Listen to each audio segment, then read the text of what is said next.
உங்களுக்கு வெட்கம் சூடு சொரணை இருக்கா? சரத்குமார். ராதிகாவின் முகத்திரையை கிழித்த பிரகாஷ்ராஜ்.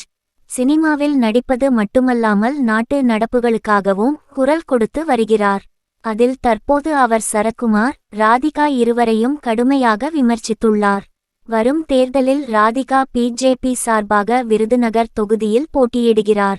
அதற்கான தீவிர பிரச்சாரத்தில் அவர் இருக்கும் நிலையில் சரத்குமார் பக்க பலமாக செயல்பட்டு வருகிறார். ஆனால் இந்த ஜோடி பிஜேபியில் இணைந்ததிலிருந்தே ஏகப்பட்ட சர்ச்சைகளை சந்தித்து வருகின்றனர். அதிலும் சரத்குமார் தன்னுடைய கட்சியை பிஜேபியுடன் இணைத்தது கடும் விமர்சனமானது. இதற்கு பின்னணியில் பல விஷயங்கள் சொல்லப்பட்டாலும் பணம் தான் முக்கியமாக இருக்கிறது. அதில் இருவரும் செலுத்த வேண்டிய வருமான வரி பாக்கி கிட்டத்தட்ட 15 கோடியாக இருக்கிறது. அதேபோல் ராதிகா மீது செக் மோசடி வழக்கும் இருக்கிறது. இதிலிருந்து தப்பிக்க தான் அவர்கள் கட்சியில் சேர்ந்ததாக பரபரப்பாக பேசப்பட்டு வருகிறது. தற்போது பிரகாஷ்ராஜ் கூட இதைத்தான் குறிப்பிட்டுள்ளார்.